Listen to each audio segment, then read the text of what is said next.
ഇതൊരു സംഘാതമായ പ്രവർത്തനം ഇതിൻ്റെ പിന്നിലുണ്ട്. അതിൻ്റെ പിന്നിൽ പ്രവർത്തിച്ചവരെ എല്ലാവരെയും വസ്തുനിഷ്ഠമായ അന്വേഷണം നടത്തി നിയമത്തിൻ്റെ മുന്നിൽ കൊണ്ടുവരികയും മാതൃകാപരമായി ശിക്ഷിക്കുകയും ചെയ്യേണ്ടതുണ്ട്. അത് വളരെയേറെ പ്രതിഷേധാർഹമാണ്. അതിനോടൊരു കാരണവശാലും കോൺഗ്രസിന് യോജിക്കാൻ കഴിയില്ല. ക്രിസ്മസിന് കേക്കുമായിട്ട് അരമനകളിൽ കയറിയിറങ്ങുന്ന ആളുകളുടെ മനസ്സിൽ വർഗീയതയാണുള്ളത്, മതവിദ്വേഷമാണുള്ളത്. പ്രധാനമന്ത്രി ഉൾപ്പെടെയുള്ള ഭരണാധികാരികൾ ഈ കാര്യത്തിൽ മൗനം പാലിക്കുന്നു. അവർ മൗനം ഉപേക്ഷിക്കണം, അവർ വാതുറക്കണം. ഇത് അങ്ങേയറ്റം അപലപനീയമാണ്. ഇതൊക്കെ കേരളത്തിലെ തിരുമേനിമാർക്ക് ബോധ്യപ്പെട്ടിട്ടുണ്ട്. ദീപയിൽ എഡിറ്റോറിയൽ എഴുതിയിട്ട് മാത്രം അരമനയിൽ മാത്രം കയറി ഒതുങ്ങി ഇരുന്ന് പ്രാർത്ഥിച്ച പ്രശ്നത്തിന്റെ പരിഹാരം കാണുമോ? ഇന്ത്യയിലെ പ്രധാനമന്ത്രിയിൽ അതിന് നേതൃത്വം കൊടുത്തുകൊണ്ടിരിക്കുന്നു. ആ ഇന്ത്യൻ പ്രധാനമന്ത്രിയോട് ചെന്ന് ഞങ്ങൾക്ക് ഇങ്ങനെയെല്ലാം ഒരു ബുദ്ധിമുട്ട് ഉണ്ടാവുന്നു എന്നുള്ളതിൽ ചെന്നൊരു പരാതി പറയുന്നതിന് വേണ്ടി ഉള്ള ധൈര്യം പോലും ഈ തിരുമേനിമാർ കാണിക്കുന്നില്ലല്ലോ. ജാമ്യാപേക്ഷ ഇന്ന് കോടതി തീരുമാനിക്കുന്നുണ്ട്.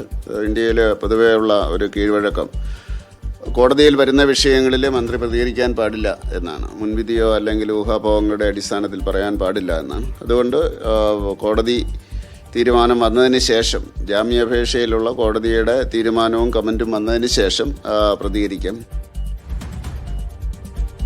നമസ്കാരം. ഛത്തീസ്ഗഡിലെ ക്രൈസ്തവ വേട്ടയ്ക്കെതിരെ ശക്തമായ പ്രതിഷേധം നാട്ടിലും ഡൽഹിയിലും ഉയരുന്നു. ഒറ്റ വ്യത്യാസം മാത്രം, ഉറച്ച ശബ്ദം മുഴങ്ങാൻ കേരളം വേണം. ഇവിടെയായാലും അവിടെയായാലും. കേക്കും കിരീടവുമൊക്കെ കൊടുക്കുന്നവരെ ഇവിടെയും അവിടെയും കാണാനില്ല. എവിടെ പോയി BJP-ക്കാർ? അവരുടെ പേരെടുത്ത് ഒരു വിമർശനം നടത്താൻ സഭാ നേതൃത്വത്തിന്റെ മുട്ടിടിക്കുന്നത് എന്തുകൊണ്ട്? ദീപികയുടെ മറവിലിരുന്ന് മതിയോ പ്രതിഷേധം പ്രകടിപ്പിക്കൽ? കടക്ക് പുറത്ത് എന്ന് ഇനിയെങ്കിലും പറയാൻ അരമനയ്ക്ക് അരമനസ്സെങ്കിലും ഉണ്ടാകാത്തത് എന്തുകൊണ്ട്? ഈ വിഷയമാണ് സ്പെഷ്യൽ എഡിഷൻ ചർച്ച ചെയ്യുന്നത്. കേക്ക് വലിച്ചെറിയേണ്ടേ?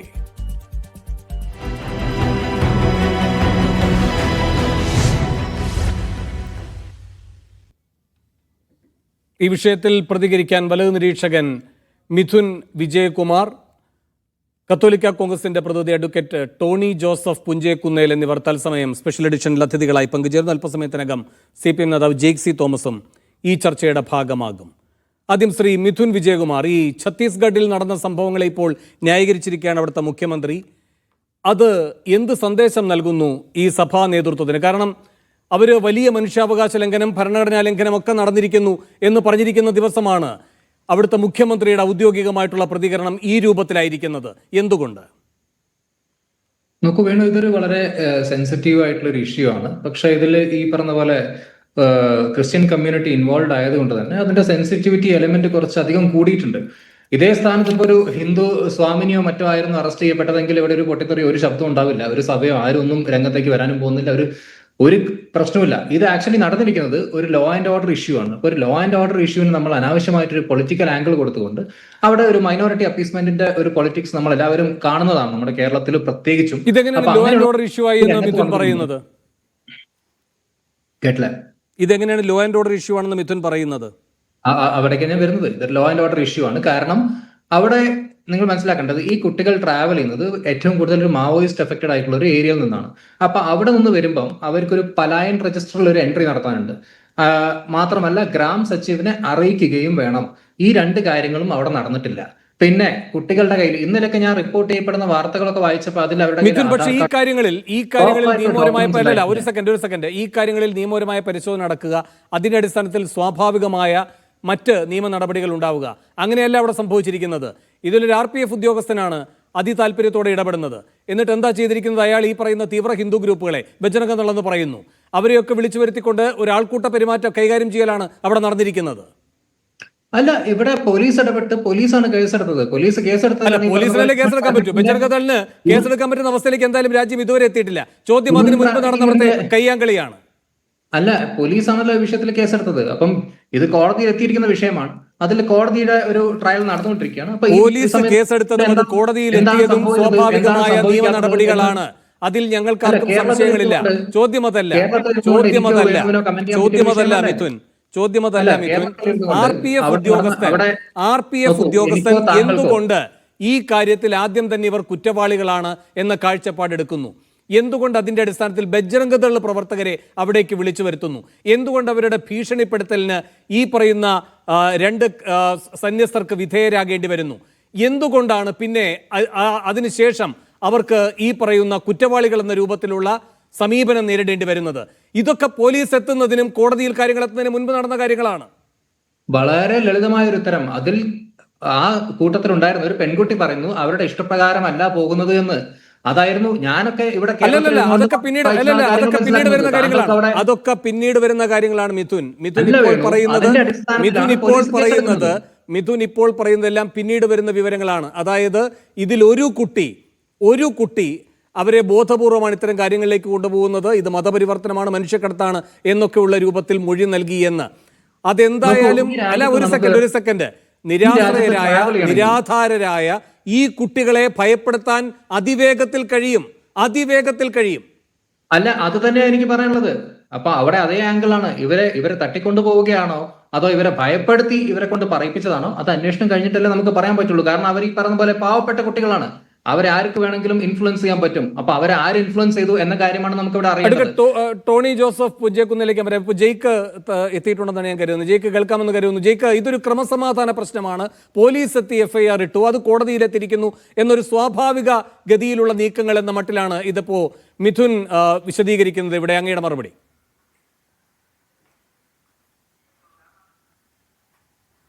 ഇല്ല, ഞാൻ ഈ വിഷയത്തിൻ്റെ ഒന്നും സൂക്ഷ്മതയിലേക്ക് പോകുന്നില്ല. ഇതിപ്പോൾ സമീപത്ത് എത്ര നാളുകളായി, എത്ര മാസാന്തരങ്ങൾ, വർഷാന്തരങ്ങളായി ഇന്ത്യൻ സാഹചര്യത്തിൽ നമ്മൾ കണ്ടുകൊണ്ടിരിക്കുന്നതാണ്. ഇപ്പോൾ ചർച്ചയ്ക്ക് ആധാരമായിട്ടുള്ള ഏറ്റവും ഒടുവിലത്തെ സംഭവവികാസം ഉണ്ടായത് ഛത്തീസ്ഗഡിൽ ആണ് എന്നുള്ളത് മാത്രം. ഇതിൻ്റെ എത്ര അനുഭവങ്ങൾ നമ്മുടെ മുമ്പിലുണ്ട്. ഇത് വിശാലമായ അർത്ഥത്തിൽ ഏതെങ്കിലും ഒരു ഛത്തീസ്ഗഡിൻ്റെയോ ഏതെങ്കിലും ഒരു മണിപ്പൂരിൻ്റെയോ ഏതെങ്കിലും ഒരു ചുരാചന്ദ്പൂരിൻ്റെയോ ഏതെങ്കിലും ഒരു ഒറീസയുടെയോ ഏതെങ്കിലും ഒരു കാന്തബാലതയോ മാത്രം പ്രശ്നമല്ല. ഇതൊരു വിശാല പദ്ധതിയാണ്. ആ വിശാല പദ്ധതിയുടെ പ്രത്യേകത എന്താണ്? ഇന്ത്യൻ സംഘപരിവാരം, ലക്ഷണമൊത്ത ഇന്ത്യയിലെ ഒന്നാമത്തെ തീവ്രവാദ സംഘം എങ്ങനെ തങ്ങൾക്ക് അനഭിമതരായ മഹാഭൂരിപക്ഷം വരുന്ന മനുഷ്യന്മാരെ എങ്ങനെ ഉന്മൂലനം ചെയ്യാം, എങ്ങനെ തങ്ങളുടെ മതരാഷ്ട്ര സംസ്ഥാപനം അർത്ഥസമ്പൂർണ്ണമാം ഇന്ത്യയിൽ നടത്താം, ഈ വിശാല പദ്ധതിയുടെ നൂറുകണക്കിന് വരുന്ന അനുഭവങ്ങളിൽ ഇന്ന് 2025 ജൂലൈ മാസത്തിൽ നമ്മൾ ഒത്തുചേർന്ന ഈ സമയത്ത് ഏറ്റവും ഒടുവിലത്തെ സംഭവവികാസം ഇന്നുണ്ടായിരിക്കുന്നു. ഞാൻ ആവർത്തിക്കുന്നു, ഞാൻ ഇതിന്റെ ഒരു സൂക്ഷ്മതയിലേക്ക് പോകാൻ ആഗ്രഹിക്കുന്നില്ല. എനിക്ക് തോന്നുന്നു സംഘപരിവാർ ആഭിമുഖ്യം പുലർത്തുന്നയാൾ തൊട്ട് മുമ്പ് പറയുന്നു സാധാരണപ്പെട്ട കുട്ടികളാണ്, അവർക്ക് ഭയമുണ്ടായിരിക്കാം ഇത്യാദി കാര്യങ്ങൾ അതൊക്കെ ഇവിടെ വിശദീകരിക്കുന്നുണ്ട്. ഇത് എല്ലാ കേസിലും ഇങ്ങനെയായിരുന്നില്ലേ? അങ്ങ് പരിശോധിച്ച് നോക്ക്. ഏത് കേസും അത് ഞാൻ ഈ മേൽ സൂചിപ്പിച്ചതൊന്നും സ്ഥലനാമങ്ങൾ മാത്രമായിരുന്നില്ലല്ലോ. സംഘപരിവാർ രാഷ്ട്രീയത്താൽ, ഇന്ത്യൻ തീവ്രവാദ ശക്തികളാൽ ഇന്ത്യയിലെ മതനിരപേക്ഷവാദികൾ കറകളന ആക്രമണങ്ങളെ ഏറ്റുവാങ്ങേണ്ട വന്ന 1000 അനുഭവങ്ങളുടെ പ്രതീകങ്ങളാണ് ഞാൻ നേരത്തെ സൂചിപ്പിച്ച പേരുകൾ അത്രയും. ആ എല്ലാ പേരുകളിലും ഇവരെ പോലുള്ള ആളുകൾക്ക് ഇത്തരം ന്യായവാദികൾ ഉണ്ടായിരുന്നു. പാവപ്പെട്ട കുട്ടികളായിരുന്നില്ലേ, അവർ തെറ്റിദ്ധരിക്കപ്പെട്ടതായിരിക്കില്ലേ, പോലീസ് കേസെടുത്തതിനെ തുടർന്ന് മറ്റു വിവരങ്ങൾ പുറത്തേക്ക് വരട്ടെ, ഇത്യാദി വിദണ്ഡവാദങ്ങൾ, നട്ടാർ കുരുക്കാത്ത പച്ച നുണ, യാതൊരു എളുപ്പമില്ലാതെ ഏതിത്തരം പ്രശ്നങ്ങളുടെ ഘട്ടത്തിലും ഇമാതിരി ആളുകൾ അവതരിപ്പിച്ചിട്ടുണ്ട്. അതുകൊണ്ടാണ് നല്ല ബോധ്യത്തോടുകൂടെ പറയുന്നത്, അതിൻ്റെ ഒന്നും സൂക്ഷ്മതയിലേക്ക് പോകുന്നില്ല. പക്ഷെ മതനിരപേക്ഷവാദികൾ തിരിച്ചറിയേണ്ടതുണ്ട്. കേരളത്തിലെ അതേപോലെ തന്നെ ഇന്ത്യ സെക്കുലറായി നിലനിൽക്കണമെന്ന് ആഗ്രഹിക്കുന്ന ഇന്ത്യ എമ്പാടുമുള്ള മനുഷ്യന്മാർ തിരിച്ചറിയേണ്ടതുണ്ട്. ഇതൊരു വിശാല സംഘപരിവാർ പ്രോജക്റ്റിന്റെ ഭാഗമാണ്. ആ ഭാഗമായതിന്റെ നൂറുകണക്കിന് വരുന്ന ആവർത്തനങ്ങൾക്കാണ് ഇന്ത്യ സാക്ഷ്യം വഹിച്ചുകൊണ്ടിരിക്കുന്നത്.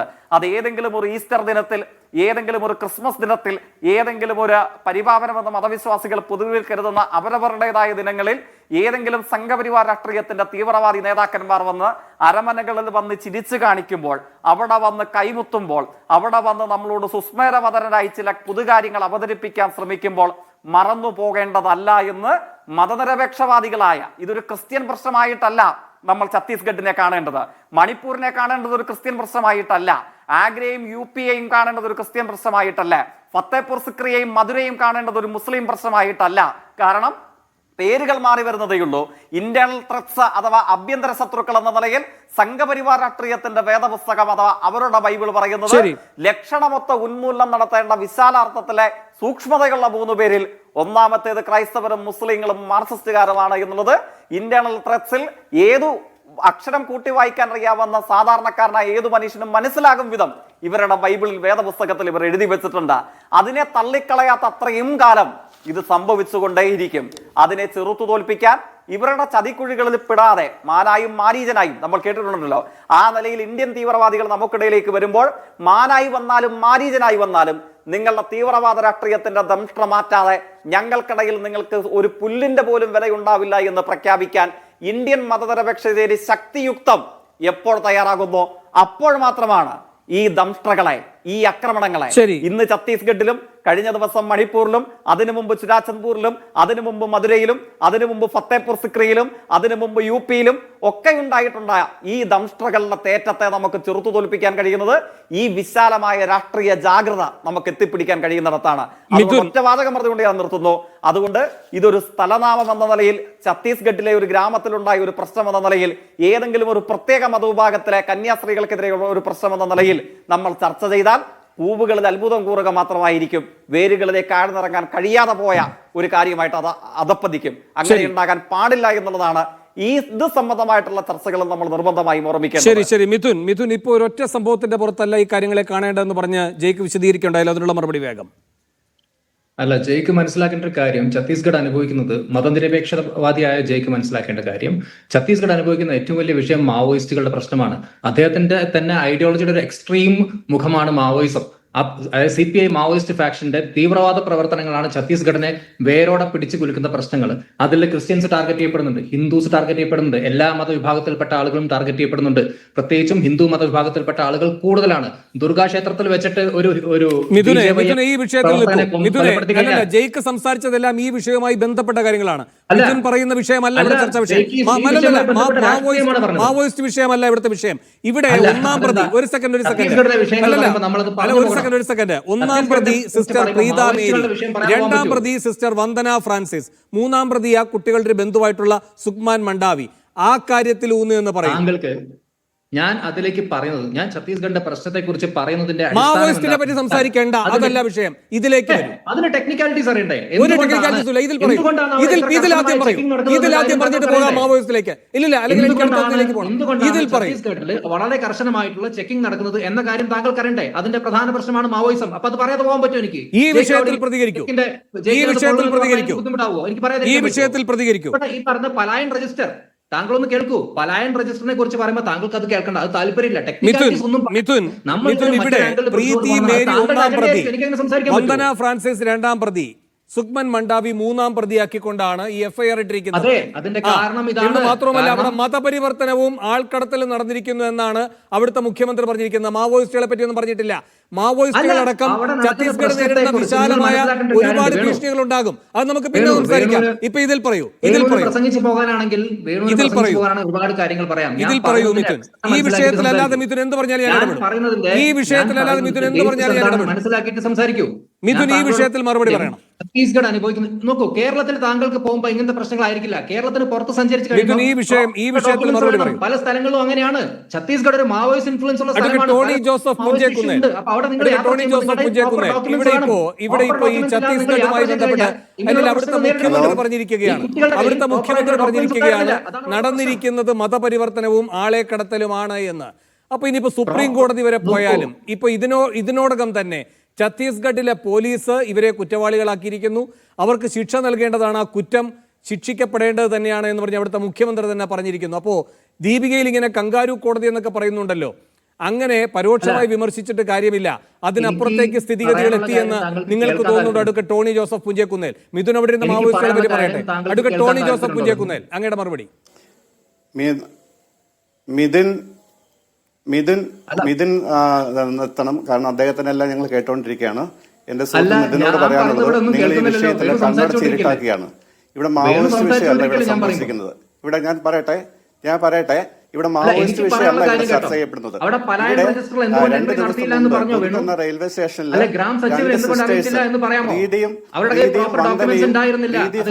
വന്ദനം രണ്ട് സിസ്റ്റേഴ്സ് അവിടെ മിഥുൻ അന്ന് മിഥുൻ ടോണി ജോസഫ് പറയുമ്പോൾ ഞങ്ങൾ ആരും പറയിട്ടില്ല. അല്ല, താങ്കൾ സംസാരിക്കണ്ട, എനിക്ക് പറയാനുള്ള കാര്യം കേട്ടേ പറ്റൂ. കൂടത്തില് ഒരു കുട്ടിയുടെ സഹോദരനെ അറസ്റ്റ് ചെയ്യുന്നു. അവരുടെ പേരിൽ കേസ് എടുക്കുന്നു. അവരുടെ പേരിൽ കേസ് എന്ന് പറഞ്ഞാൽ മനുഷ്യക്കടത്ത്, മതപരിവർത്തനം. എനിക്ക് മിഥുനോട് പറയാനുള്ളത്, ഇവിടെ ഇന്ത്യയില് കത്തോലിക് ക്രിസ്ത്യൻസ് ആയിട്ടുള്ളവർ വെറും 2.3% ആൾക്കാർ മാത്രമാണ് ഇന്ത്യയിൽ ക്രിസ്ത്യൻസ് ആയിട്ടുള്ളത്. കേരളത്തിൽ ക്രിസ്ത്യൻസ് ആയിട്ടുള്ള 18.38% ആൾക്കാരാണ്. ക്രിസ്ത്യൻസ് ഇവിടെ അതുകൊണ്ട് താങ്കൾക്ക് മതപരിവർത്തനം നിയമം ലംഘിക്കാനാണോ? നടത്തുകയാണെങ്കിൽ ഈ രാജ്യത്ത് ഈ സ്വാതന്ത്ര്യം കിട്ടിയതിന് ശേഷം അല്ലല്ല, ഒരു കോടിക്കണക്കിന് second. ആൾക്കാരെ ഒരു second, ഒരു second, ക്രിസ്ത്യാനികൾക്ക് ഇവിടെ മിഥുൻ ഒരു മറുപടി കൊടുത്തിട്ട് വരാം. അല്ലല്ല, മിഥുൻ ഒരു മറുപടി കൊടുത്തിട്ട് വരാം. ഒരു സെക്കൻഡ്, എന്തുകൊണ്ടാണ് ഒരു സെക്കൻഡ്, അവിടെ നടന്ന സംഭവം, ഒരു സെക്കൻഡ്, മിഥുൻ, അവിടെ നടന്ന മിഥുൻ, സംഭവം, ഒരു സെക്കൻഡ്, അഡ്വക്കേറ്റ് ടോണി, ഒരു സെക്കൻഡ്, മിഥുൻ, മിഥുൻ, ഇപ്പോൾ ഈ പറയുന്ന, അല്ലല്ല, ഒരു സെക്കൻഡ്, ഒരു സെക്കൻഡ്, മിഥുൻ, ഒരു സെക്കൻഡ്, ഇവിടെ ഇപ്പോ മിഥുൻ അങ്ങോട്ട് പറയുന്നത് കേൾക്കൂ, മിഥുൻ അങ്ങോട്ട് പറയുന്നത് കേൾക്കൂ. ഇവിടെ ഇപ്പോ അങ്ങ് ഇന്നത്തെ സംഭവങ്ങൾ ഈ കഴിഞ്ഞ ദിവസം ഉണ്ടായ കാര്യങ്ങൾ വെച്ചുകൊണ്ടാണ് ഈ മാവോയിസ്റ്റുകളുടെ കാര്യമൊക്കെ അങ്ങ് വിസ്തരിച്ച് പറയാൻ നോക്കുന്നത്. ഞാൻ ഒരു കാര്യം പറയാം. ഒരു സെക്കൻഡ് 2023 ജൂൺ 4 ഈ ദിവസത്തെ പ്രത്യേകത അങ്ങേക്ക് അറിയുന്നതായിരിക്കും ഒരുപക്ഷെ.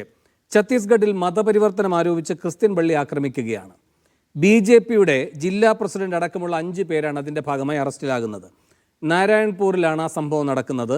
അവിടെ BJPയുടെ ജില്ലാ അധ്യക്ഷനായിട്ടുള്ള ലതാഷ്യ രൂപ്സായി അടക്കം 5 പേരാണ് അറസ്റ്റ് ചെയ്യപ്പെടുന്നത്. അന്ന് പോലീസിന് നീതിബോധമുള്ളത് കൊണ്ടല്ല ആ അറസ്റ്റ് നടന്നത്. പിന്നെന്താ സംഭവിച്ചത്? ഒരു സെക്കൻഡ്, ഇവിടെ മാവോയിസ്റ്റുകളൊന്നും ഇല്ലേ? അല്ലല്ല, ഒരു സെക്കൻഡ്, അല്ലല്ല, പറയട്ടെ, പൂർത്തിയാക്കട്ടെ. മാവോയിസ്റ്റുകളും ഇല്ല, അതിന്റെ രജിസ്റ്ററും ഇല്ല, കേട്ടോ. അപ്പോ ഇവിടെ എന്താ സംഭവിച്ചതെന്ന് വെച്ചാൽ ഈ പറയുന്ന ഇവർ സംഘടിച്ചു വന്ന് BJPയുടെ ജില്ലാധ്യക്ഷനടക്കം സംഘടിച്ചു വന്ന് ഈ ദേവാലയം ആക്രമിക്കുന്നു. അവിടുത്തെ ക്രിസ്തുരൂപം അടക്കം അടിച്ചു തകർക്കുന്നു. പോലീസ് അവിടേക്ക് എത്തുമ്പോൾ പോലീസിന് നേരെയും ഏറ്റുമുട്ടൽ ഉണ്ടാവുകയാണ്. അതിൻ്റെ ഭാഗമായിട്ട് അവിടുത്തെ പോലീസ് അധികാരികൾക്ക് വരെ മാരകമായി മുറിവേൽക്കുന്നു. അതിൻ്റെ അടിസ്ഥാനത്തിലാണ് ഇവരടക്കം ഈ 5 പേരടക്കമുള്ളവർ അറസ്റ്റ് ചെയ്യപ്പെടുന്നത്. അപ്പോൾ ഇത് ഏത് മാവോയിസ്റ്റ് ആക്രമണത്തിന്റെ ഭാഗമായിട്ടാണ്? അതായത് ഇത് ഏത് മാവോയിസ്റ്റ് ആക്രമണത്തിന്റെ ഭാഗമായിട്ടാണ്? കോൺഗ്രസ് ഭരിക്കുന്ന കാലത്ത് എന്നാണ് താങ്കൾ പറഞ്ഞത്. അപ്പൊ ഇപ്പൊ അങ്ങോട്ടേക്ക് ചാടി, ഇപ്പൊ മാവോയിസ്റ്റുകളെ വിട്ടു. ഇപ്പൊ മാവോയിസ്റ്റ് അല്ലല്ല, ഇപ്പൊ പ്രസംഗിച്ചു പോയാൽ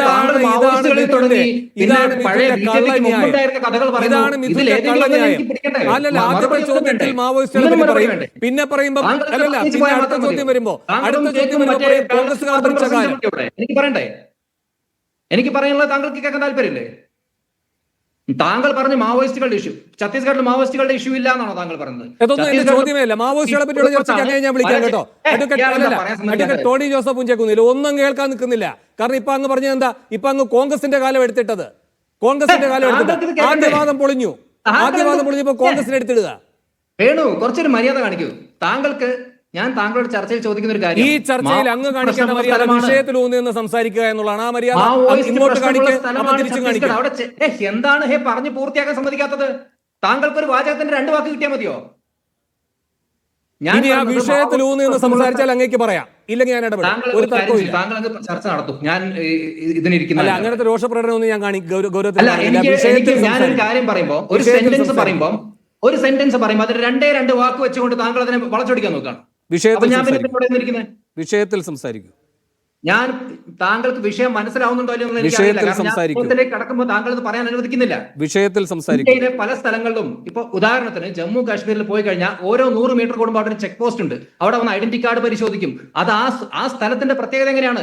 അതേപോലെ തന്നെ ഛത്തീസ്ഗഡിൽ മാവോയിസ്റ്റ് പ്രശ്നം ഉള്ളത് കൊണ്ട് പല ചെക്ക് പോസ്റ്റുകൾ ഉണ്ടാകും, പല സ്ഥലങ്ങളിലും ചെക്കിംഗ് വളരെ സ്ട്രിക്റ്റ് ആയിട്ട് നടക്കും. അപ്പൊ അവിടെ ഡോക്യുമെന്റ്സ് ഇല്ല എന്ന് പറഞ്ഞു കഴിഞ്ഞാൽ അതിനെടുക്കുന്ന കേസ് വലുതായിരിക്കും. അതിനെ കേരളത്തിൽ ഇരുന്നു കൊണ്ട് വിലയിരുത്തിയിട്ട് കാര്യമില്ല. അപ്പം അതുകൊണ്ടാണ് ഞാൻ പറഞ്ഞത്, അവിടെ നടന്ന വിഷയം അവിടുത്തെ കോണ്ടെക്സ്റ്റിൽ നോക്കി കാണാൻ പഠിക്കൂ. അവിടെ മാവോയിസ്റ്റ് വിഷയം നടക്കുന്ന സ്ഥലമാണ്. ഈ കുട്ടികൾ വന്ന 2023 ജനുവരി 4 ഛത്തീസ്ഗഡിൽ ഈ നാരായൺപൂരിലെ ജില്ലാ അധ്യക്ഷൻ അറസ്റ്റിലായത് ഇഷ്യൂ വന്നു കഴിഞ്ഞാൽ അവിടുത്തെ മാവോയിസ്റ്റ് വിഷയം എന്താണ്? BJPയുടെ അടുത്ത ജില്ലാ പ്രസിഡന്റ് അകത്ത് കിടക്കേണ്ട മാവോയിസ്റ്റ് വിഷയം എന്തായിരുന്നു? ഞാൻ താങ്കളോട് ചോദിക്കുന്ന ഒരു കാര്യം, ഇവിടെ എന്താണ് ഈ വിഷയം? അല്ലെ ഇപ്പൊ താങ്കൾക്ക് ഈ വിഷയത്തിൽ നിന്ന് മാറി BJPയിലേക്ക് പോകണോ? അങ്ങയുടെ നിലപാട് വ്യക്തമായി. ഇനി ഞാൻ അങ്ങേക്ക് അടുത്ത ഞാൻ പറയാം. ടോണി ജോസഫ് പുഞ്ചേക്കുന്നെ ഒരു നക്സലൈറ്റ് ബാധിത പ്രദേശത്തെ പരിശോധനയുടെ ഭാഗമായിട്ടാണ് മിഥുൻ ഈ വിഷയത്തെ അവതരിപ്പിക്കുന്നത്. അങ്ങയുടെ മറുപടി?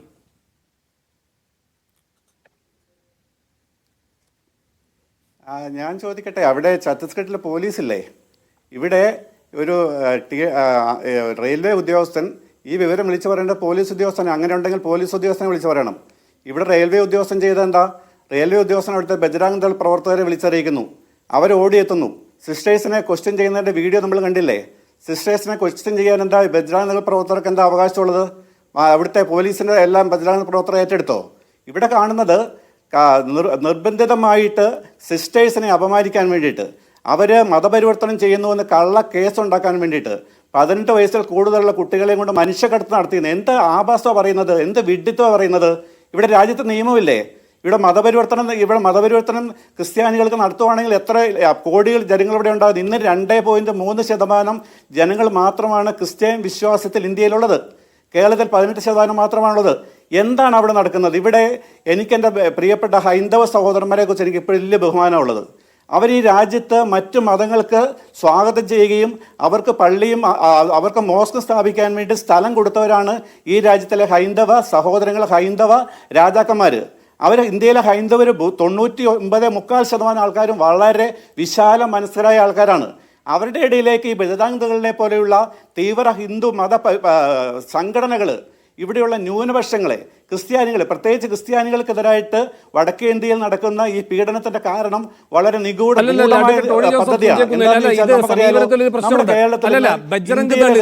ബജ്രംഗ് ദളിന് മുഴുവൻ ഭരണകൂടത്തിന്റെയും എല്ലാ പിന്തുണയും കിട്ടുന്നത് എങ്ങനെ? ഈ RPF ഉദ്യോഗസ്ഥൻ തന്നെ ബജ്രംഗ് ദളുകാരെ ആദ്യം വിളിക്കുന്നത് എങ്ങനെ? അപ്പൊ നിങ്ങൾ ബജ്രംഗ് ദൾ മാത്രമാണ് കുഴപ്പക്കാർ എന്നല്ല പറയേണ്ടത്. ബജ്രംഗ് ദൾ ആരുടെ ആയുധമായി പ്രവർത്തിക്കുന്നു? ആ ആയുധം ഉപയോഗിക്കുന്ന ആളുകളിലേക്ക് എന്തുകൊണ്ട് വിമർശനം പോകുന്നില്ല നിങ്ങളുടെ? ഞാനിവിടെ നിങ്ങൾ ആദ്യം തന്നെ ആദ്യം പറഞ്ഞല്ലോ, ഇവിടെ ബിഷപ്പുമാർക്ക് മുട്ടടിക്കുന്നുണ്ടെന്നത്. നമുക്കൊരു മുട്ടടിക്കലല്ലോ, കാര്യങ്ങൾ വളരെ സത്യസന്ധമായിട്ട് അവതരിപ്പിക്കുകയും പിന്നെ ക്രൈസ്തവ സമൂഹത്തെക്കുറിച്ച് നിങ്ങൾക്ക് തന്നെ അറിയാലോ, നമ്മളെവിടെയും അക്രമത്തിനും അതുപോലെ ബഹളത്തിനും പോകുന്നൊരു സമൂഹമല്ല. നമ്മളെ ക്രൈസ്തവ സമൂഹത്തിനെതിരായിട്ട് എവിടെയെങ്കിലും പീഡനങ്ങൾ ഉണ്ടായിക്കഴിഞ്ഞാൽ നമ്മളവിടെ ബന്ധു പ്രഖ്യാപിക്കുകയോ പീഡനം നടത്തിയവരെ അടിച്ചു കൊല്ലു പോകുന്ന സ്വഭാവമുള്ളവരല്ല യേശുവിൻ്റെ പിൻഗാമികളായ ക്രൈസ്തവർ. വലതുദൈവം കാണിച്ചാൽ ഇടദൈവം കാണിച്ചു കൊടുക്കാൻ യേശു നമ്മൾ പറഞ്ഞിരിക്കുന്നത്. കുരിശിൽ കിടന്നുകൊണ്ട് കുരിശിൽ കയറ്റിയവർക്ക് വേണ്ടി പ്രാർത്ഥിച്ച ആളാണ് യേശു ക്രിസ്തു. അപ്പോൾ യേശു ക്രിസ്തുവിൻ്റെ അനുയായികളായി ഞങ്ങൾ ബജ്രാനുകൾ പ്രവർത്തകരെയോ അവരെ പിന്താങ്ങുന്നവർക്കെതിരായിട്ട് പ്രകടനങ്ങളായിട്ടോ അതുപോലെ അവർക്കെതിരായിട്ട് യുദ്ധം പ്രഖ്യാപിക്കാനല്ല ക്രൈസ്തവർ. നമ്മൾ സമാധാനപരമായ രീതിയിൽ, നീതിയുക്തമായ രീതിയിൽ ഇവിടെ ജനാധിപത്യത്തിൽ വിശ്വസിച്ചുകൊണ്ട് ഈ ഇവിടുത്തെ ഭരണ സംവിധാനങ്ങളെ അംഗീകരിച്ചുകൊണ്ട് അവർക്കെതിരായിട്ട് പ്രതികരിക്കുന്ന സമീപനമാണ് ക്രൈസ്തവ സമൂഹത്തിന്റെ സമീപനം. അത് നിങ്ങൾക്ക് വേണുവിനും നന്നായിട്ട് അറിയാവുന്ന കാര്യമാണ്. നിങ്ങൾ അക്രമത്തിനൊന്നുമില്ല, നിങ്ങൾ ഈ പറയുന്ന സഹനത്തിന്റെ പാതയിലാണ് എന്ന്. അങ്ങനെയെങ്കിൽ ദീപികയുടെ ഇന്നത്തെ ഈ മുഖപ്രസംഗമുണ്ടല്ലോ, അതാണല്ലോ നിങ്ങൾ ഏറ്റവും ശക്തമായി ഇന്നിപ്പോൾ രാവിലെ ആദ്യം നടത്തിയ നിങ്ങളുടെ ഒരു പ്രതികരണം എന്ന് പറയുന്നത്. രാജ്യം ഭരിക്കുന്ന BJPയുടെ അനുഗ്രഹാശീർവാദത്തോടെ പ്രതിപക്ഷത്തിന്റെ വഴിപാട് പ്രതിഷേധത്തോടെ എന്താ അങ്ങ് ഉദ്ദേശിച്ചത്? എന്താ നിങ്ങൾ ഉദ്ദേശിക്കുന്നത്? പ്രതിപക്ഷത്തിന്റെ വഴിപാട് പ്രതിഷേധത്തോടെ എന്ന് പറയുമ്പോൾ അത് മാത്രമല്ല, കഴിഞ്ഞില്ല, 2 കാര്യങ്ങളോടൊന്ന് അങ്ങയുടെ ശ്രദ്ധയിൽപ്പെടുത്തിക്കോട്ടെ. ന്യൂനപക്ഷങ്ങൾ കേരളത്തിൽ ഏതാണ്ട് എല്ലായിടത്തും അരിക്ഷിതാവസ്ഥയിലാണ്. കേരളം എങ്ങനെയാണ് അങ്ങനെ ആയത്? കേരളം ഒഴിച്ച് ബാക്കി എല്ലായിടത്തും ന്യൂനപക്ഷങ്ങൾ അരക്ഷിതാവസ്ഥയിലാണ് എന്ന് പറയുമ്പോൾ കേരളം എന്ന് കേരളത്തിന്റെ സവിശേഷത അംഗീകരിക്കണം അല്ലേ? ഈ കേരളത്തിന്റെ സവിശേഷത അംഗീകരിക്കാതെ കേരളം ഒഴിച്ച് എല്ലായിടത്തും ഈ പറയുന്ന ന്യൂനപക്ഷങ്ങൾ ഈ പറയുന്ന തരത്തിൽ പലതരത്തിലുള്ള ആക്രമണങ്ങൾ നേരിടേണ്ടി വരുന്നു എന്ന് പറയുന്നു. ഇവിടെ ഇതെല്ലാം ഉറപ്പുവരുത്തുന്ന വിഭാഗങ്ങൾ കേന്ദ്രത്തിൽ ഇപ്പോൾ പ്രതിപക്ഷത്താണ്. അതേപ്പറ്റി നിങ്ങൾ പറയുന്നത് എന്താണ്? പ്രതിപക്ഷത്തിന്റെ വഴിപാട് പ്രതിഷേധമെന്ന്. ഇനി ഏറ്റവും ഒടുവിൽ നിങ്ങൾ കേരള ഘടകത്തെ പറ്റി എന്താ പറയുന്നത്? ഞങ്ങൾ സ്നേഹത്തോടെ ഓർമ്മിപ്പിക്കുന്നു. എന്താണ്? BJPയുടെ വാക്കും പ്രവൃത്തിയും പൊരുത്തത്തിലല്ല എന്ന് കേരള ഘടകത്തെയും സ്നേഹപൂർവ്വം ഓർമ്മിപ്പിക്കുന്നു. എന്താണ് ആ സ്നേഹപൂർവ്വം ഓർമ്മിപ്പിക്കേണ്ടത്? സ്നേഹത്തോടെയാണോ അത് ഓർമ്മിപ്പിക്കേണ്ടത്? അപ്പം നിങ്ങളുടെ സഹനം എന്നൊക്കെ പറയുന്നത് നിങ്ങൾക്ക് ശക്തമായി നിലപാട് പറയാൻ കഴിയാത്ത നിങ്ങളുടെ ദൗർബല്യത്തിന്റെ മൂടുപടമാണ്.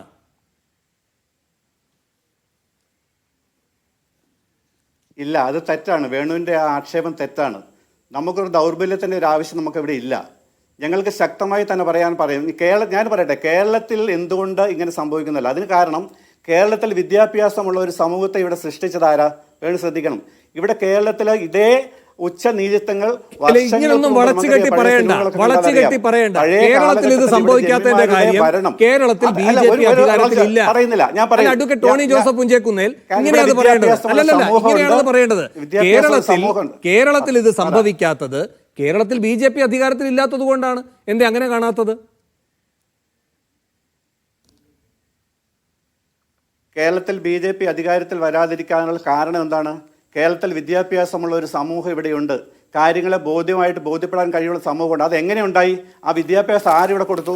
അത് ഇവിടെ ക്രിസ്ത്യൻ മിഷണർമാർ, ക്രിസ്ത്യാനികൾ, അവിടെ സിസ്റ്റേഴ്സ്, അച്ഛന്മാർ, ഇവിടെ എല്ലാവർക്കും വിദ്യാഭ്യാസം കൊടുത്തു. ഞാൻ പറഞ്ഞു വരുന്നത് നിൽക്ക്, ഞാൻ പറഞ്ഞു വരുന്നത് വടക്കേ ഇന്ത്യയിൽ ഈ വിദ്യാഭ്യാസം കൊടുക്കുവാൻ വേണ്ടിയിട്ട് അവിടെ ജന്മിമാർ സമ്മതിക്കുന്നില്ല. വിദ്യാഭ്യാസം കൊടുത്തു കഴിഞ്ഞാൽ അവിടെ വിദ്യാഭ്യാസമുള്ള സമൂഹം വരുമ്പോൾ അവരുടെ ചൂഷണത്തിനെതിരായിട്ട് അവർ വിരൽ പൊക്കും. അപ്പോൾ അതുകൊണ്ട് അവിടെ എന്നും അവിടെ പട്ടിണി ഉണ്ടാകണം. അവിടെ ഒരു വരണ്ടി വർഗം മാത്രം എന്ന് പറഞ്ഞാൽ ഒരു 20% ജനങ്ങൾ മാത്രം ജീവിച്ചാൽ മതി. അവിടെയുള്ള പാവങ്ങളെ നമ്മുടെ മുഖ്യധാരയിലേക്ക് കൊണ്ടുവരാൻ വേണ്ടി സിസ്റ്റേഴ്സും അച്ഛന്മാരും ശ്രമിക്കുമ്പോൾ അത് മതപരിവർത്തനം എന്ന പേരിൽ, ആ പേര് പറഞ്ഞാൽ മാത്രമേ ഇവിടെ ഇവർക്ക് കേസ് രജിസ്റ്റർ ചെയ്യാൻ പറ്റുള്ളൂ, ഇവരെ ക്രൂശിക്കാൻ പറ്റുള്ളൂ. അതുകൊണ്ട് ഈ കള്ള പേര് പറഞ്ഞ്, മതപരിവർത്തനം എന്ന പേര് പറഞ്ഞ് അവിടെയുള്ള സിസ്റ്റേഴ്സിനെയും അച്ഛന്മാരെയും പള്ളിയും ആക്രമിക്കുകയാണ് ഈ ബജരംഗതകളും അവരെ പിന്തുണയ്ക്കുന്നവരും. നിങ്ങൾ ആര് പറഞ്ഞു കൂട്ടിയാലും അവരെ പിന്തുണയ്ക്കുന്നവരും. അപ്പോൾ BJP അധികാരത്തിൽ വരുമ്പോൾ ഇവർക്കൊരു ബലം വരികയാണ്. BJP ആണ് അധികാരത്തിലിരിക്കുന്നത്, ഞങ്ങൾക്ക് എന്തും ചെയ്യാമെന്നൊരു തോന്നൽ അവർക്കുണ്ട്. ഞങ്ങൾ കത്തോലിക്ക സഭയ്ക്കോ ക്രിസ്ത്യാനികൾക്കോ ആരോടും ഒരു പ്രത്യേക മമതയൊന്നുമില്ല. കേരളത്തിൽ ക്രിസ്ത്യാനികളെ BJPയോട് അടുപ്പിക്കാൻ വേണ്ടിയിട്ട് പലരും ശ്രമിക്കുന്നു, ചാനലുകൾ ശ്രമിക്കുന്നു, മാധ്യമങ്ങൾ ശ്രമിക്കുന്നു. പക്ഷേ ഞങ്ങൾക്കിവിടെ ആരോടും പ്രത്യേകിച്ച് ഒരു സ്നേഹവുമില്ല, ആരോട് പ്രത്യേകിച്ച് ഒരു വിരോധവുമില്ല. ഞങ്ങളെല്ലാവരും ഒരേപോലെയാണ് കാണുന്നത്.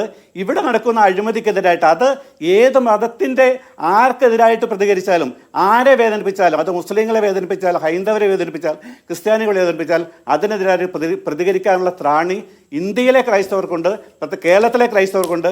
എവിടെയും മണിപ്പൂര് ഈ ചാനൽ ഇരുന്നുകൊണ്ട് തന്നെ BJP ഇവിടെ മിഥുൻ പറഞ്ഞുകൊണ്ടിരിക്കുന്നതെല്ലാം അവിടുത്തെ മാവോയിസ്റ്റ് ഭീഷണി, അതിന്റെ ഭാഗമായുള്ള കർശന പരിശോധനകൾ, ആ ഘട്ടത്തിൽ രേഖകളില്ല എന്ന് പറഞ്ഞുകൊണ്ട് പിടിക്കുകയായിരുന്നു എന്ന്. പിന്നെ മറ്റൊരു സംഭവം അതേ സംസ്ഥാനത്ത് തന്നെ നിരവധി സംഭവങ്ങളുണ്ട്. മറ്റൊന്ന് ചൂണ്ടിക്കാട്ടുമ്പോൾ ഉടനെ നേരെ കോൺഗ്രസിന്റെ കാലത്ത് ഇത് ഭദ്രമായിരുന്നു എന്ന് ചോദിക്കും. മറ്റു ചാനലുകളിലെ ചർച്ചകളിലിരിക്കുന്ന BJPയുടെ നേരിട്ട് വരുന്ന വിദ്വാൻമാർ പറഞ്ഞുകൊണ്ടിരിക്കുന്നത് ചൈനയിൽ ന്യൂനപക്ഷങ്ങൾ അനുഭവിച്ചുകൊണ്ടിരിക്കുന്ന പീഡനത്തെ പറ്റിയാണ്. അപ്പോൾ അതുകൊണ്ട് CPM അതിന് മറുപടി പറയണമെന്നാണ്. ഇങ്ങനെ ഗോൾ പോസ്റ്റ് നീക്കിക്കൊണ്ടേയിരിക്കുകയാണ്. പിന്നെ ഇവിടെ മിഥുൻ പറയുകയുണ്ടായല്ലോ, കശ്മീർ അവിടെ ഭയങ്കരമായ സുരക്ഷാ പ്രശ്നമാണ്, അപ്പോൾ അതുകൊണ്ട് എല്ലാ പോയിന്റുകളിലും ഇങ്ങനെ ചെക്കിംഗ് ഉണ്ടാകും. ഇങ്ങനെ ഒരു ക്രമസമാധാന പ്രശ്ന നിലയിലാണ് അത് അവതരിപ്പിക്കുന്നത്. JK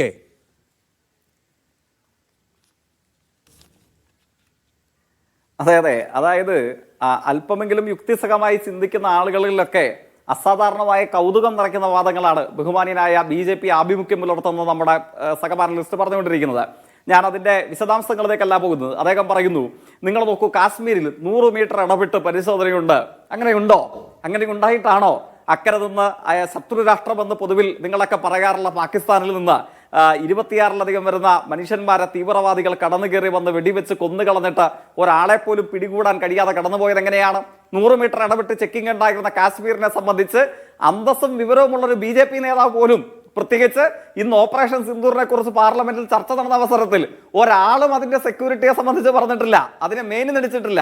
പക്ഷെ എന്താണ്, ഛത്തീസ്ഗഡിലെ കന്യാസ്ത്രീകളെ ആക്രമിച്ച് ജയിലിൽ അടച്ചതിനെ ന്യായീകരിക്കാൻ വന്ന BJP ആഭിമുഖ്യമുള്ള നേതാവ് ആ BJP നേതാക്കന്മാരെക്കാൾ തോൽപ്പിക്കുന്ന ചർമ്മബലത്തോടുകൂടെ കാശ്മീരിനെ കൂട്ടുപിടിച്ചിട്ടാണ് ഛത്തീസ്ഗഡിനെ ന്യായീകരിക്കാൻ വേണ്ടി വന്നിരിക്കുന്നത്.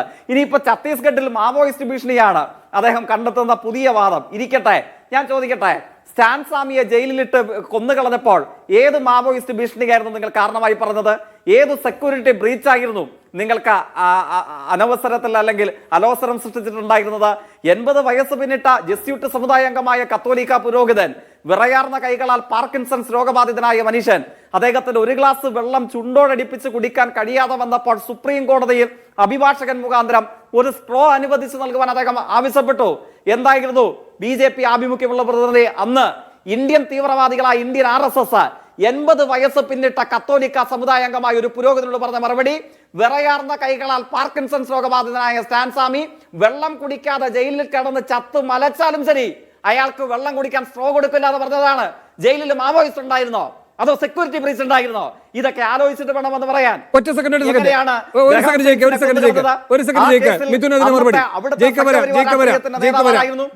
മിഥുൻ വേഗം ഇതിന് മറുപടി. അതായത് അഡ്വക്കേറ്റ് ടോണിയും പറയുകയുണ്ടായി, അവിടെ ഈ പറയുന്ന RPF ഉദ്യോഗസ്ഥൻ വിളിച്ചത് പോലീസുകാരെയല്ല, ബജ്രംഗ ദളുകാരെയാണ്. അത് ഏത് മാവോയിസ്റ്റ് പരിരക്ഷയ്ക്ക് വേണ്ടിയിട്ടാണ്? അതിനങ്ങ് നേരിട്ട് മറുപടി ഞാൻ അഭ്യർത്ഥിക്കുകയാണ് മിഥുൻ. പിന്നെ കൂടാതെ കശ്മീരുമായി ബന്ധപ്പെട്ടും ഈ സ്റ്റാൻ സ്വാമിയെ പറ്റി ബന്ധപ്പെട്ടും ഇപ്പോൾ അങ്ങ് പറയുന്ന അതേ ഈ പറയുന്ന മാവോയിസ്റ്റ് പശ്ചാത്തലത്തിൽ നിന്നുകൊണ്ട് തന്നെ ജയിക്ക് പറഞ്ഞതിനുള്ള മറുപടി വേഗം മിഥുൻ. അല്ല, ഇവിടെ ആർക്കാണ് വിഷയം വിട്ട് മറ്റ് തലങ്ങളിലേക്ക് പോകേണ്ടത് എന്ന് വളരെ വ്യക്തമായല്ലോ.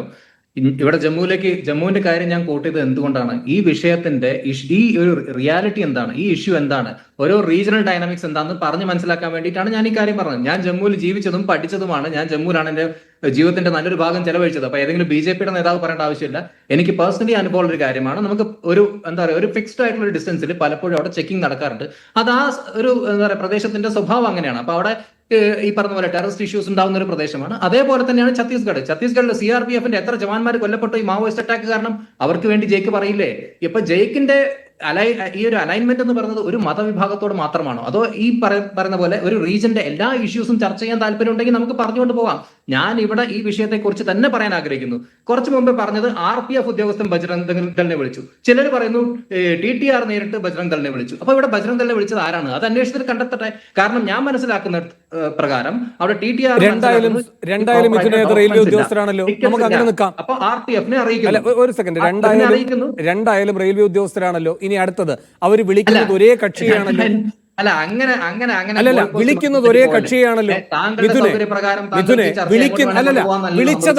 വിളിച്ചതാര് എന്ന തർക്കം ഒരു വാദത്തിന് അങ്ങോട്ട് അംഗീകരിച്ചാലും ആരെയാണ് വിളിച്ചത്? ഒരു സെക്കൻഡ്, എനിക്കിതിന് നേരിട്ട് മറുപടി വേണം. ആരെയാണ് വിളിച്ചത്? RPF കാര്യം ഞാൻ വിഷയത്തിലേക്കല്ലേ വരുന്നത്. അപ്പൊ RPF അവിടെ അന്വേഷിക്കുമ്പോൾ അവരുടെ കയ്യിൽ പ്രോപ്പർ ആയിട്ട് ഡോക്യുമെന്റ്സ് ഇല്ല, ആധാർ കാർഡ് പോലും ഇല്ല. പിന്നെ അവർ കൂടുതൽ കാര്യം തിരക്കുന്നു. അപ്പോഴാണ് ഈ പലായൻ രജിസ്റ്ററിൽ എൻട്രി ഇല്ല എന്ന കാര്യം വരുന്നത്. ഗ്രാം സച്ചിവിനെ അറിയിച്ചിട്ടില്ല എന്ന കാര്യം അവരറിയുന്നത്. മാത്രമല്ല അതിനൊരു പെൺകുട്ടി പറയുന്നു അവരുടെ ഇഷ്ടപ്രകാരമല്ല പോകുന്നതെന്ന്. പിന്നെ പോലീസ് എന്താ കൈയും കെട്ടി നോക്കി നിൽക്കണോ?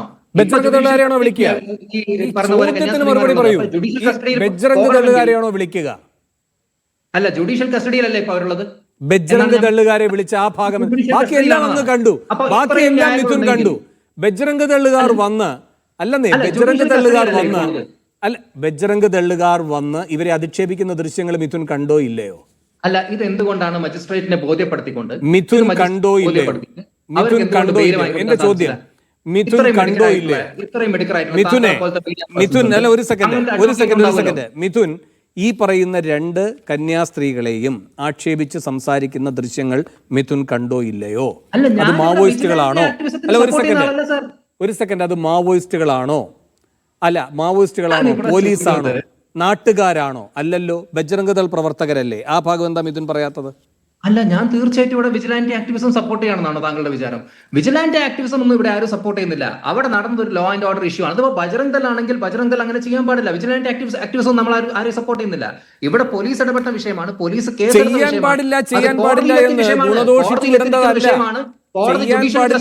പാടില്ല എന്ന് ഗുണദോഷിച്ച് വിട്ടില്ലല്ലോ നിങ്ങൾ രണ്ട് കന്യാസ്ത്രീകളെ. അല്ലല്ല, ഒരു സെക്കൻഡ്, രണ്ട് കന്യാസ്ത്രീകളെ ഗുണദോഷിച്ച് വിട്ടില്ലല്ലോ നിങ്ങൾ. ഇതിനു മുൻപ് ഇതേപോലെ സംഭവങ്ങൾ നടക്കുകയും അതിന്റെ വീഡിയോ ദൃശ്യങ്ങൾ മിഥുൻ കണ്ടിട്ടുണ്ടാകുമെന്ന് എനിക്ക് ഉറപ്പാണ്.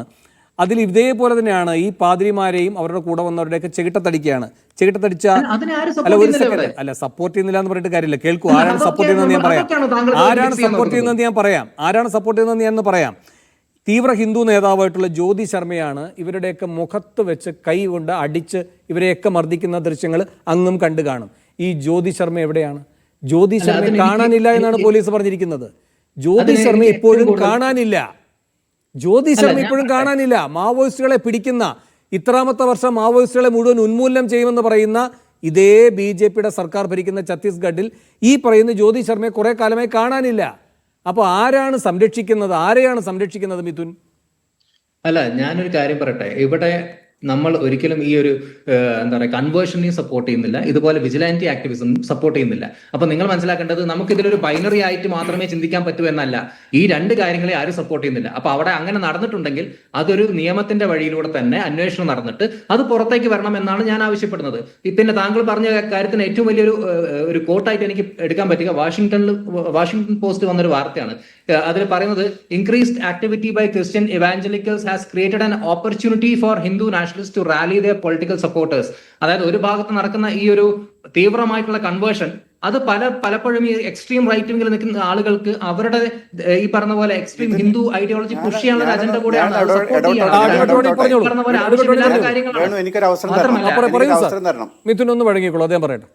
അല്ല, മിഥുൻ പറയുന്നത് പോലെ ഇവിടെ കൺവേർഷൻ നടക്കുന്നുണ്ടെങ്കിൽ നമുക്കിവിടെ സ്വാതന്ത്ര്യം കിട്ടിയ വർഷം ഇന്ന് 2.3% മാത്രം. മിഥുനത് പറ്റുമോ? അതിന് എതിർക്കാൻ പറ്റും. 2.3% മാത്രമാണ് 140 കോടി ജനങ്ങളിൽ ഇന്ത്യയിൽ ക്രിസ്ത്യാനികളുള്ള 2.3%. എവിടെയാണ് കൺവെൻഷൻ നടന്നിട്ടുള്ളത്? എവിടെ കൺവെൻഷൻ നടന്നിട്ടുള്ളത്? ഇവിടെ കൺവെൻഷൻ അല്ല.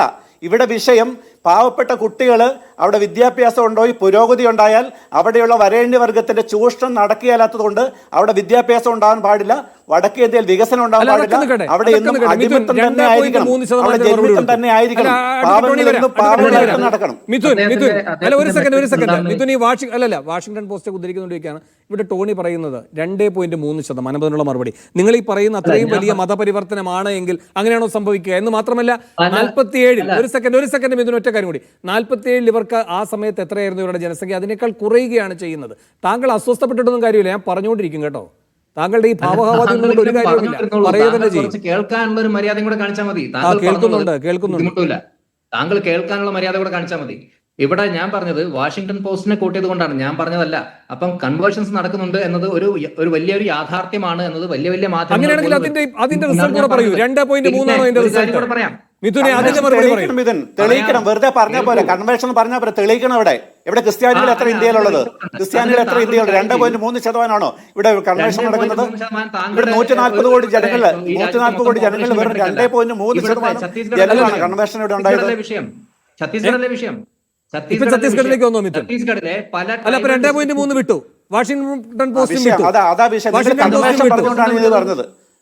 നിങ്ങൾ അല്ല, ഇവാഞ്ചലിക്കൽ കൺവേർഷൻസ് നടക്കുന്നുണ്ടല്ലോ, അതിലെന്താ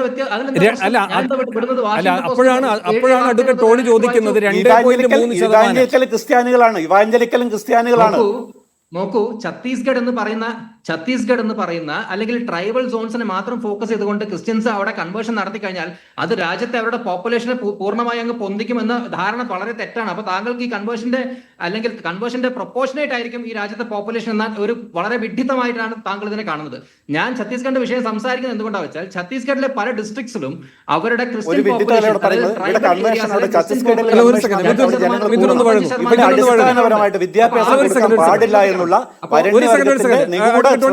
മിഥുൻ ഒന്ന് വഴങ്ങൂ ഒരു സെക്കൻഡ്. മിഥുൻ, ഇവിടെ 2024 സെപ്റ്റംബർ മാസം 9-ാം തീയതി ശ്രീധരൻ പിള്ള ഗോവ ഗവർണർ ആയിരിക്കുമ്പോൾ എറണാകുളത്ത് ഒരു പരിപാടിയിൽ പങ്കെടുത്തു.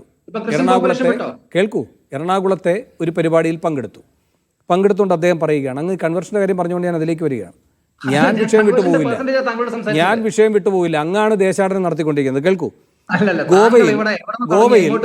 ഗോവയിൽ 36% ക്രിസ്ത്യാനികൾ ഉണ്ടായിരുന്നു. മിഥുനെ, ഗോവയിൽ 36% ക്രിസ്ത്യാനികൾ ഉണ്ടായിരുന്നു.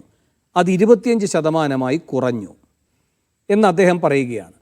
3% മറ്റൊരു വിഭാഗം 12% ഉയർന്നിരിക്കുന്നു. ഇത് നിങ്ങൾ ഗൗരവത്തോടെ പരിശോധിക്കണമെന്ന് പറയുന്നു. ഗോവയിലെയും ക്രിസ്ത്യാനികളെ പറ്റിയാണ് പറഞ്ഞിരിക്കുന്നത്. ഗോവ ഗവർണറായിരുന്ന ഘട്ടത്തിൽ ശ്രീധരൻപിള്ള, നിങ്ങൾ ഈ പറയുന്ന കൺവേർഷൻ ഉണ്ട് എങ്കിൽ ഇതിൻ്റെ ഗുണമുണ്ടാവുകയല്ലേ വേണ്ടത്? ഇത്രയും കുറയുമോ? 36-ൽ നിന്ന് 25 കുറയുമോ മിഥുൻ?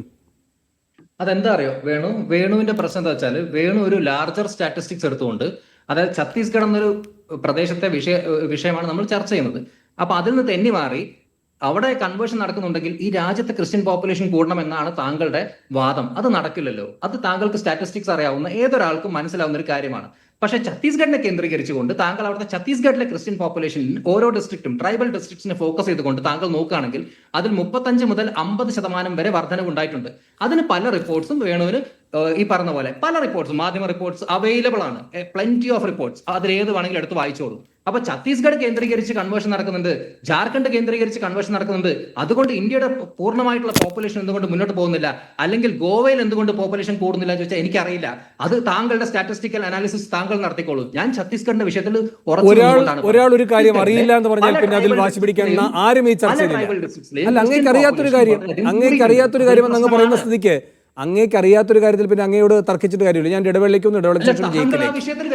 ശരി, ഞാൻ അങ്ങ് അറിയില്ല എന്ന് പറഞ്ഞല്ലോ. ഞാൻ അതുകൊണ്ട് അത് വിടുന്നു. അങ്ങ് അറിയില്ല എന്ന് പറയുന്ന ഒരു കാര്യം പിന്നെ അങ്ങോട്ട് സംസാരിച്ചിട്ട് കാര്യമില്ലല്ലോ. ശരി, ഞാൻ ഇടവേളയിലേക്ക് പോകുന്നു. ഇടവേളയ്ക്ക് ശേഷം തിരികെ എത്താം. ഇടവേള. കേക്ക് വലിച്ചെറിയേണ്ടേ എന്ന സ്പെഷ്യൽ എഡിഷൻ ചർച്ച തുടരുകയാണ്. ശ്രീ ജെയ്സി തോമസ്, ഈ ദീപികയുടെ മുഖപ്രസംഗം അങ്ങും കേട്ടിട്ടുണ്ടാകും.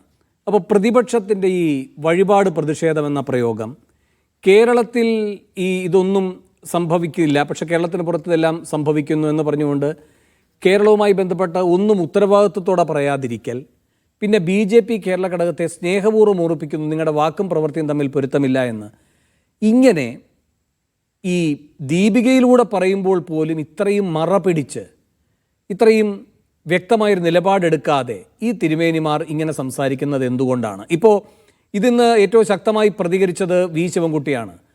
തിരുമേനിമാർ ഇങ്ങനെ അവിടെ ഇരുന്ന് പ്രാർത്ഥനയല്ലാതെ ഈ കാര്യത്തിൽ വ്യക്തമായ അഭിപ്രായം പറയണമെന്ന്. അതേപ്പറ്റി പാമ്പ്ളാനി ഒരു ചോദ്യം മാധ്യമപ്രവർത്തകർ ചോദിച്ചപ്പോൾ പറഞ്ഞ മറുപടി, ദീപികയിൽ മുഖപ്രസംഗം എഴുതാനുള്ള സ്വാതന്ത്ര്യമുണ്ടല്ലോ, ഞങ്ങൾക്ക് അരമനയിലിരുന്ന് പ്രാർത്ഥിക്കാനുമുള്ള സ്വാതന്ത്ര്യമുണ്ടല്ലോ എന്നാണ്. അപ്പോൾ ഇങ്ങനെ മാത്രമാണ് അതിന് മറുപടിയും വന്നിരിക്കുന്നത്. പക്ഷേ എന്താണ് ഇവരുടെ ഈ ഒരു നിലപാടെടുക്കുന്നതിനകത്തുള്ള വൈമുഖ്യം?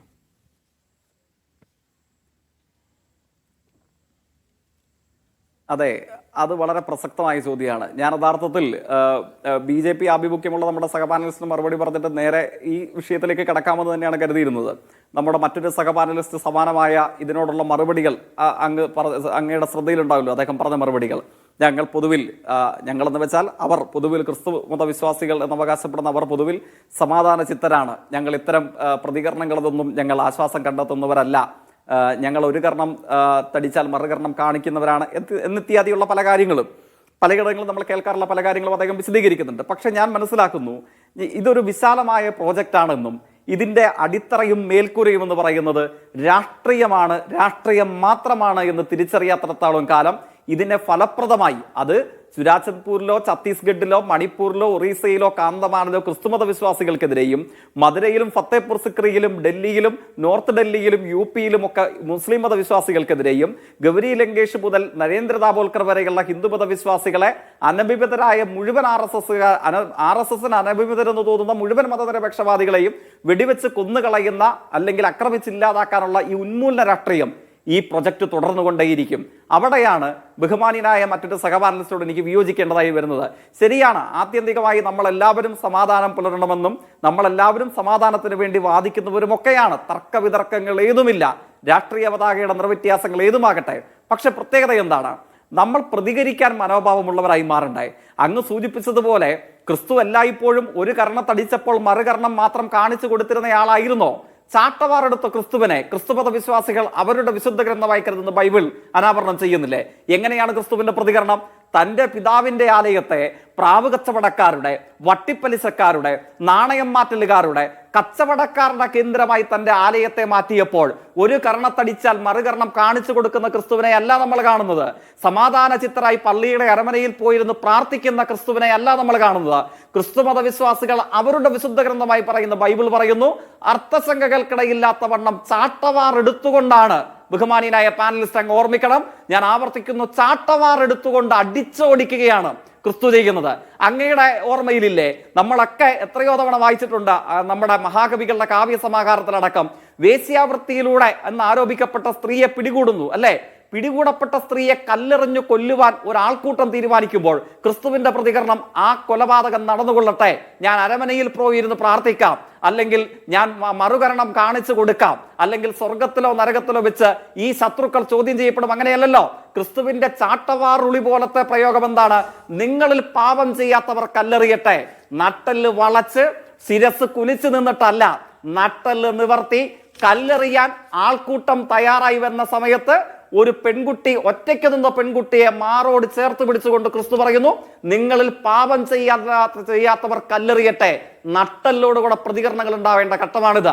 ഏത് അധികാരത്തിന്റെയും മുഖത്ത് നോക്കി നിങ്ങളുടെ മാത്രമല്ല, നിങ്ങളുടെയും ഇതര മതവിശ്വാസങ്ങളിൽ പെടുന്നവരുടെയും മതവിശ്വാസത്തിന്റെയും ഉയർത്തിപ്പിടിക്കുന്ന മതനിരപേക്ഷതയുടെയും നിങ്ങൾ ഉയർത്തിപ്പിടിക്കുന്ന മറ്റു പ്രവർത്തനങ്ങളുടെയും ഭാഗമായി നിങ്ങളിൽ ആരെങ്കിലും വ്യക്തിപരമായി ശാരീരികമായി ആക്രമിക്കപ്പെടുമ്പോൾ ആക്രമിക്കുന്ന കൂട്ടത്തിന്റെ നേതാവ് ഇന്ത്യൻ പ്രധാനമന്ത്രിയാവട്ടെ, ഇന്ത്യൻ രാഷ്ട്രപതിയാവട്ടെ, മുഖ്യമന്ത്രിയാവട്ടെ, അധികാര രാഷ്ട്രീയത്തിന്റെ ഏത് ഉന്നതമായ ഗോപുരങ്ങളിലും വിരാജിക്കുന്നവരാവട്ടെ, അവരുടെ മുഖത്തു നോക്കി ക്രിസ്തു ചാട്ടവാറെടുത്തതുപോലെ ഇല്ലെങ്കിൽ പോലും നിങ്ങളിൽ പാപം ചെയ്യാത്തവർ കല്ലെറിയട്ടെ എന്ന ആൾക്കൂട്ടത്തോട് വിളിച്ചു പറയാൻ കാണിച്ച തന്റെ ഇടം, കരളുറപ്പ്, അതാണ് മനുഷ്യത്വം. അത് ഉയർത്തി കാണിക്കേണ്ടതായിട്ടുണ്ട്. അവിടെ സുഖലോലുപമായ പളുപള വർത്തമാനങ്ങൾ കൊണ്ട് ഇത്തരം കാര്യങ്ങളെ നിങ്ങൾക്ക് നേരിടാൻ കഴിയില്ല എന്ന് ചുരുങ്ങിയ പക്ഷം അങ്ങ് മനസ്സിലാക്കേണ്ടതായിട്ടുണ്ട്. ഞാൻ ഇപ്പോഴും ഓർമ്മിക്കുന്നു, മീഡിയ വണ്ണിന്റെ ഒരു വാർത്താ ശകലം, അത് കത്തോലിക്ക സമുദായത്തിൽപ്പെട്ട അംഗങ്ങളായിരുന്നില്ല, വിശാലമായ അർത്ഥത്തിൽ ക്രിസ്തുമത വിശ്വാസികളായ പെന്തക്കോസ്ത് സഭാന്തര വിഭാഗങ്ങൾക്ക് നേരെ കേരളത്തിൽ RSSന്റെ ഒരു ആക്രമണം ഉണ്ടായി. ഞാൻ മീഡിയാവന്റെ വാർത്താശകലം നിർബന്ധമായി അങ്ങയുടെ ആർക്കൈവിൽ കാണും. ആ ആർക്കൈവിലെ വാർത്താശകലത്തിൽ കാണുന്ന വീഡിയോ ദൃശ്യം എന്താണ്? സെക്രട്ടേറിയറ്റിന് മുമ്പിൽ, അന്ന് UDF മന്ത്രിസഭ ഭരിക്കുന്ന ഘട്ടമാണ്, ഇവർ സമരമിരിക്കുന്നു. സമരമിരിക്കുമ്പോഴോ, ഞാൻ ഇപ്പോഴും ഓർമ്മിക്കുന്നു, ആ സമയത്തെ ചീഫ് വിപ്പ് പൂഞ്ഞാർ MLA ഉൾപ്പെടെയുള്ള ആളുകൾ അവിടെ ഉണ്ടായിരുന്നു. പക്ഷേ എന്താണ്, അന്ന് CPIMന്റെ പോളിറ്റ് ബ്യൂറോ മെമ്പർ ആ സമരത്തിൽ പങ്കെടുക്കാൻ വന്നപ്പോൾ പറഞ്ഞു, പല ആളുകളും അക്രമത്തിനെതിരെ സംസാരിച്ചു, അക്രമം ഉണ്ടാക്കാൻ പാടില്ല എന്ന് പറഞ്ഞു, അപലപിക്കുന്നു എന്ന് പറഞ്ഞു, സമാധാനത്തിന്റെ പതാക ഉയർത്തിപ്പിടിക്കണമെന്ന് പറഞ്ഞു. പക്ഷേ എന്താണ്, അന്ന് CPIMന്റെ പോളിറ്റ് ബ്യൂറോ മെമ്പർ ഇന്നത്തെ മുഖ്യമന്ത്രി എന്ന് പറഞ്ഞു, തല്ല് കൊണ്ടിട്ടും തല്ല് കൊള്ളാൻ കാരണമായത് RSS ആണ് എന്ന് വിളിച്ചു പറയാൻ നിങ്ങൾക്ക് എന്തേ ഭയം? ആ ഭയം നമ്മളെ പിടികൂടാൻ പാടില്ല. ഇതിന് കാരണം സംഘപരിവാരമാണ്, മതരാഷ്ട്രവാദികളാണ്. പാകിസ്ഥാനെയും താലിബാനെയും ISISനെയും പോലെ നമ്മുടെ ഇന്ത്യയെ മാറ്റി തീർക്കാൻ ശ്രമിക്കുന്ന ഇന്ത്യയിലെ ഒന്നാമത്തെ തീവ്രവാദികളാണ് ഇതിന് കാരണം. അത് വിളിച്ചു പറയാൻ എന്തേ മടി? അതിന് അധികാര രാഷ്ട്രീയത്തിൽ പ്രധാനമന്ത്രി മുതൽ ഛത്തീസ്ഗഡ് മുഖ്യമന്ത്രി വരെയുള്ളവന്മാർ അതിന് ഓശാനമാടുന്നു എന്ന് വിളിച്ചു പറയാൻ എന്തേ മടി? അങ്ങനെ വിളിച്ചു പറയാൻ കരളുറപ്പ് കാണിക്കുമ്പോഴാണ് ചാട്ടവാറെടുത്ത ക്രിസ്തുവിനെ പോലെ ആൾക്കൂട്ടം കല്ലെറിഞ്ഞു കൊല്ലാൻ വന്നപ്പോൾ നിന്നിൽ പാപം ചെയ്യാത്ത ഏതെങ്കിലും ഒരുത്തനുണ്ടെങ്കിൽ അവനെടുക്കട്ടെ ആദ്യത്തെ കല്ല് എന്ന് വിളിച്ചു പറഞ്ഞതുപോലെ തന്റെ ഇടമുണ്ടാവണം, കരളുറപ്പുണ്ടാകണം. ആ കരളുറപ്പും തന്റെ ഇടവുമാണ് പരിമിതിയോട് കൂടെയെങ്കിലും ഇന്നത്തെ ഇന്ത്യയിലെ പ്രതിപക്ഷം ഉയർത്തിപ്പിടിച്ചത്. ഒറ്റ വാചകം കൂടെ പറഞ്ഞ് അവസാനിപ്പിക്കാം. അതിൽ അദ്ദേഹം സൂചിപ്പിച്ച മറ്റൊരു കാര്യം എന്താണ്, എന്തുകൊണ്ട് ഇത് കേരളത്തിൽ ഉണ്ടാകുന്നില്ല? ദീപിക പറയുന്നു പോലും, സഹഗതാർഹമാണ്. ദീപിക പറയുന്നു, ക്രിസ്തുമത വിശ്വാസികളും മതനിരപേക്ഷവാദികളും വിശാലമായ അർത്ഥത്തിൽ ആക്രമിക്കപ്പെടാത്ത ഏക സ്ഥലം കേരളമാണ്. എന്തുകൊണ്ട് കേരളം എന്ന് ചോദിച്ചപ്പോൾ അദ്ദേഹത്തിന്റെ മറുപടി എന്താണ്? അത് ഞങ്ങൾ ഉൾപ്പെടെ, അവർ മിഷണറിമാർ ഉൾപ്പെടെയുള്ളവർ കേരളത്തിൽ നടത്തിയ സാക്ഷരതാ പ്രവർത്തനത്തിന്റെ ഭാഗമാണ്. ബഹുമാന്യനായ പ്രതിനിധി, അങ്ങ് മനസ്സിലാക്കണ്ടേ, ഇന്നത്തെ കേരളത്തെ ഞെട്ടിപ്പിച്ച മറ്റൊരു പ്രധാനപ്പെട്ട വാർത്ത എന്താണ്?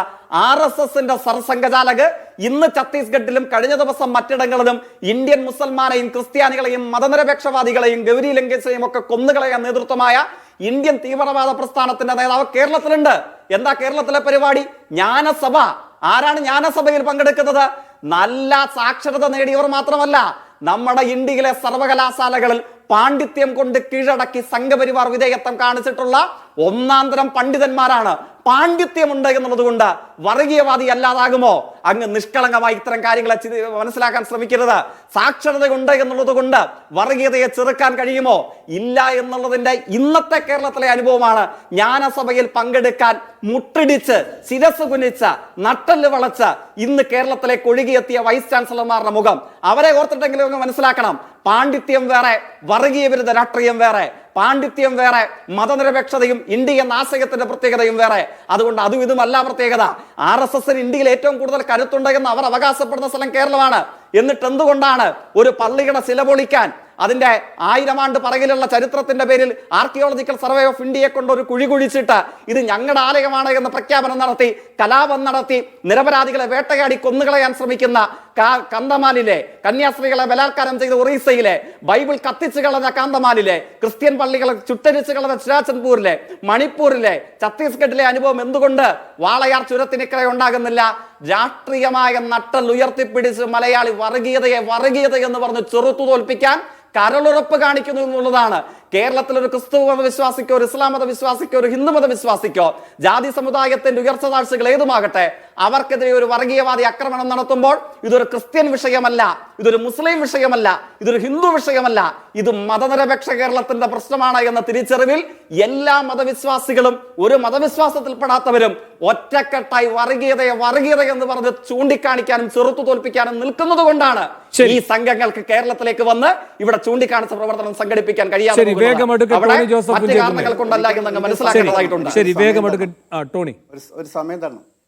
ഒരു സമയം തരണം. പറഞ്ഞോളൂ സാർ.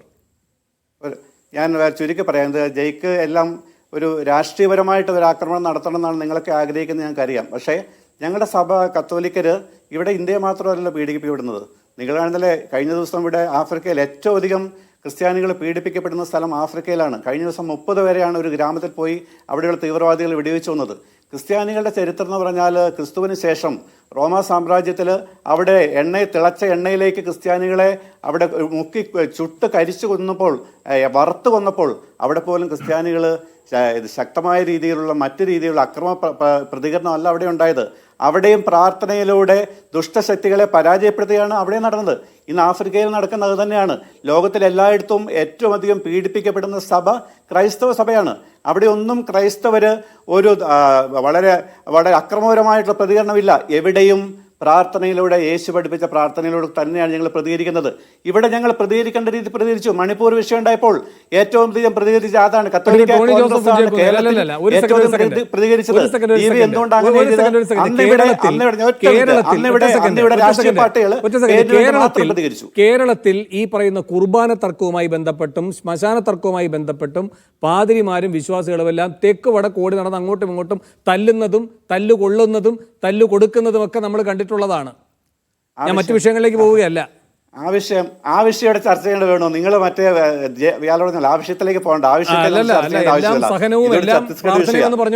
വേറെ വിഷയങ്ങൾ ഇങ്ങോട്ട് വരുത്തണ്ട, അത് നമുക്ക് മോശമാണ്. അതുകൊണ്ട് അത് പ്രാർത്ഥനയുടെ അടിസ്ഥാനത്തിൽ തന്നെയാണ് എല്ലാ കാര്യങ്ങളും നേരിടുന്നത്. അത് ആ പ്രാർത്ഥനയിലൂടെ തന്നെ പരിഹാരം ഉണ്ടാകുന്നുള്ള 100% വിശ്വാസം ഞങ്ങൾക്കുണ്ട്. ആർക്കെതിരായിട്ടും പ്രതികരിക്കാൻ ഒരു മടിയില്ല. ജെയ്ക്ക് അങ്ങനെ തെറ്റിദ്ധരിക്കരുത്. വേണുവിനും എൻ്റെ സുഹൃത്ത് വേണുവിനോടും പറയാനുള്ളത്, നമുക്ക് അങ്ങനത്തെ ആ മുട്ടടിക്കേണ്ട ഒരാവശ്യം ഞങ്ങൾക്ക് ഇല്ല. അങ്ങനെ ഒരു ധാരണ പരത്തരുത്. അങ്ങനെ ചിന്തയില്ല. എല്ലാവരും നിങ്ങളെ CPM ഒരുപോലെ കാണുന്നത്,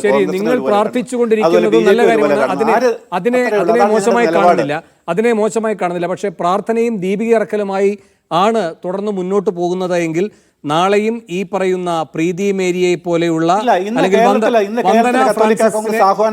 വന്ദന ഫ്രാൻസിസിനെയൊക്കെ പോലെയുള്ള ഒരു സെക്കൻഡ് കന്യാസ്ത്രീകൾക്ക് ജ്യോതി ശർമ്മയുടെ അടി വാങ്ങിച്ചുകൊണ്ടേ ഇരിക്കേണ്ടി വരും. ആ കാര്യം ആലോചിക്കുക. വളരെയധികം നന്ദി. ഈ ചർച്ചയിൽ പങ്കെടുത്ത എല്ലാവർക്കും സ്പെഷ്യൽ എഡിഷനിൽ ഒരിടവേള.